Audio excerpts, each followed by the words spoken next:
church planters. They're, those people. Those people. Yes.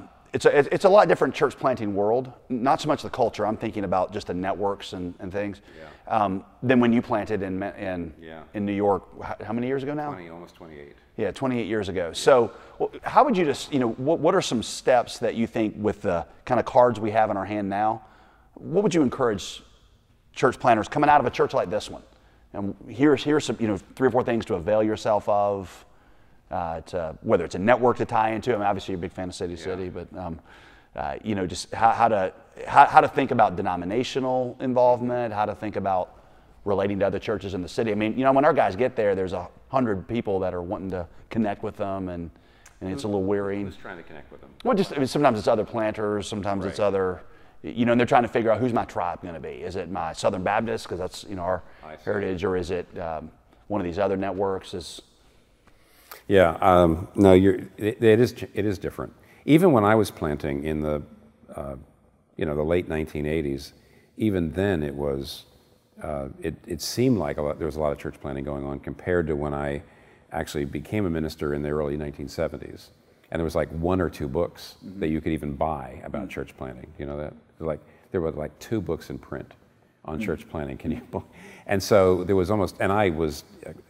Everybody who did plant a church really was a Lone Ranger, honestly, with their masks on and everything.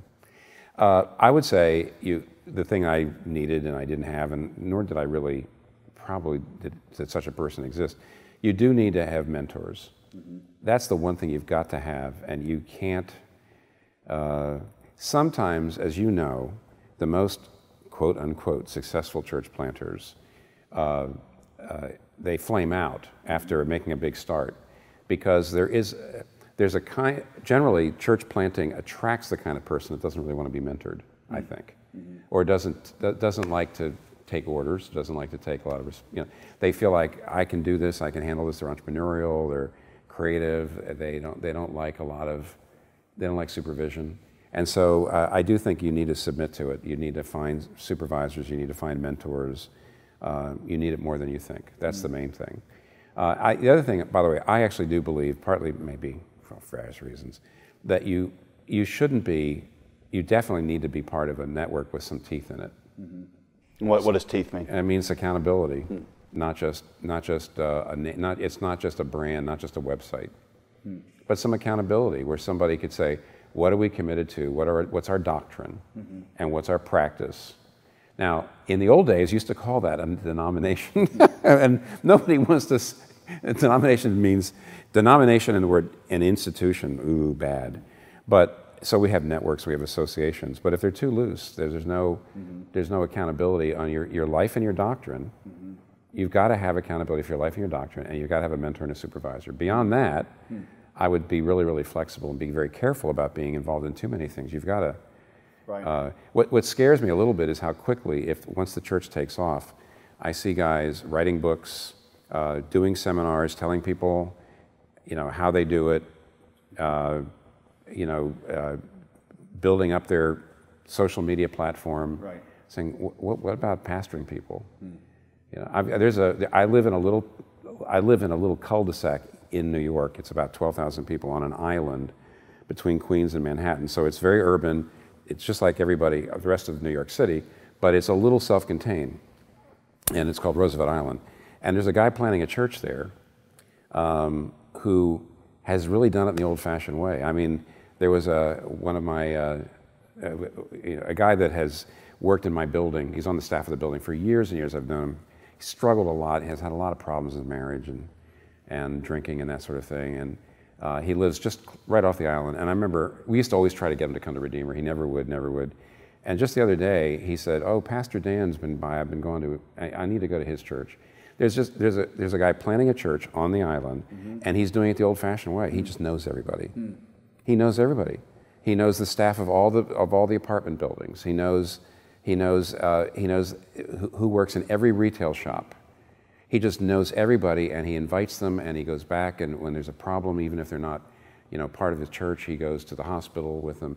It's the old-fashioned way of building a church up, with just being with people all the time, and not trying to create this great spectacle, through social media and the website, and it draws everybody in. He just knows everybody.